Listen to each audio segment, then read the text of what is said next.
నమస్తే, నేను సహస్ర. ప్రముఖ జ్యోతిష సంఖ్యాశాస్త్ర నిపుణులు రెహమాన్ గారు మన స్టూడియోలో ఉన్నారు. మరి రెహమాన్ గారు కేవలం జ్యోతిషం, సంఖ్యాశాస్త్రమే కాకుండా ఇతర శాస్త్రాల్లో కూడా నిపుణులంట. అవేంటో ఈరోజు ఆయన మాటల్లో తెలుసుకుందాం. నమస్తే సార్. నమస్తే. సార్, ఇంకేం చూస్తారు సార్ మీరు ఇవి కాకుండా? ఆస్ట్రాలజీ, న్యూమరాలజీ, పామిస్ట్రీ చూస్తాను, ఓకే, ఫేస్ రీడింగ్ చూస్తాను, సిగ్నేచర్ అనాలిసిస్ చేస్తాను, అలానే గ్రాఫాలజీ ఎలా ఎలా రాస్తున్నారు, రాసే దాన్ని బట్టి కూడా వాళ్ళ యొక్క లైఫ్ అనేది ఆధారపడి ఉంటుంది. ఓకే, సిగ్నేచర్, రైటింగ్ రెండు కూడా రెండు చూస్తాను. మ్యారేజ్ డేట్స్ చూస్తాను. మ్యారేజ్ అయిన వాళ్ళకి వాళ్ళ పేరెంట్స్ మ్యారేజ్ డేట్స్ ఎలా ఉన్నాయి, దాని మీద కూడా మన లైఫ్ అనేది ఆధారపడి ఉంటుందమ్మా. ఇవన్నీ చూసుకొని మంచి అద్భుతమైనటువంటి రిజల్ట్స్ ఇవ్వడం జరుగుతుంది. ఓన్లీ ఒక శాస్త్రం పట్టుకోవడం వల్ల ఉపయోగం లేదమ్మా, ఇలా అన్ని శాస్త్రాలు చేయడం వల్ల బాగా ఉపయోగంగా ఉంటుంది. రైట్ సార్, మనం ఇంకా దాని గురించి పూర్తిగా తెలుసుకుందాం. సార్, ఈ మధ్యన ఒక లెటర్తో మొదలైన వాళ్ళ జీవితాలు, వాళ్ళ భవిష్యత్తు, వాళ్ళ మైండ్ సెట్ అంతా కూడా నిపుణులు అంచనా వేసి చెప్తున్నారు.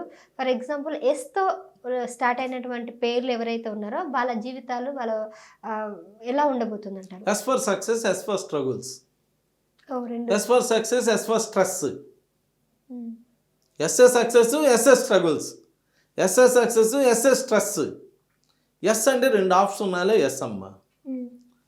ఎస్తో పేర్లు బిగిన వాళ్ళందరూ కూడా ఎస్ అంటే రెండు తలల పాము అంటాం మేము. కాసేపు ఎట్ట అంటారు అట్లా, కాదు ఎట్ట అంటారు అట్లా, అంటే రివర్స్లో ఆలోచిస్తూ ఉంటారు ఎస్తో పేర్లు బిగినైన వాళ్ళు. ప్లస్ ఈ ఎస్ రాసేటప్పుడు ఈ బిగినింగ్లో కొక్కేలు పెడతారు, స్ట్రింగ్స్ పెడతారు. ఆ స్ట్రింగ్స్ పెట్టిన వాళ్ళందరూ స్ట్రగుల్స్ ఫేస్ చేస్తుంటారు. అలా లేకుండా రెండు ఆప్షన్ వాళ్ళు కరెక్ట్గా పెట్టుకోగలిగిన వాళ్ళు సక్సెస్ అవుతారు జీవితంలో. మీరు చాలామందిని చూడండి, నేను చాలామందిని మార్చాను. అదీ కాక చాలామంది ఎస్ లెటర్ని స్టార్టింగ్ లెటర్, సపోజ్ సుజాత ఉందనుకో, ప్యాషన్గా ఎస్ని చిన్న అక్షరం ఎస్ని అంటే ఇలా ఇలా కొక్కిలాగా రాసి ఇలా గీత గీసి రాస్తారు, స్మాల్ లెటర్స్. వాళ్ళందరినీ నేను చూస్తున్నాను.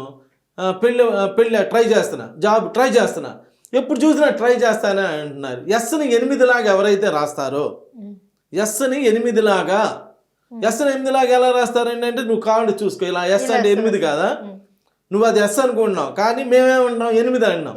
ఎవరైతే ఎస్ని 8 లాగా రాస్తారో వాళ్ళు అక్కడక్కడే ఉంటారు. ఎప్పుడైనా నువ్వు ఉద్యోగం ప్రయత్నం చేస్తూనే ఉంటారు, మగవాళ్ళైనా ఆడవాళ్ళైనా. ఎప్పుడు అడిగినా కానీ ఆ పెళ్ళి ట్రై చేస్తున్నావు, నువ్వు ఎన్నేళ్ళు వచ్చినా ట్రై చేస్తూనే ఉంటారు. మరి ఎలా రాయమంటారు? S for success. మీ ఫోన్లో ఎస్ ఎలా ఉందో అలా రాయండి. అంటే పాము లాగానే ఎస్, మీ కంప్యూటర్లో ఎస్ ఎలా ఉందో అలా రాయండి, సక్సెస్ అవుతారు. వాడి చూస్తే కనుక తెలిసేది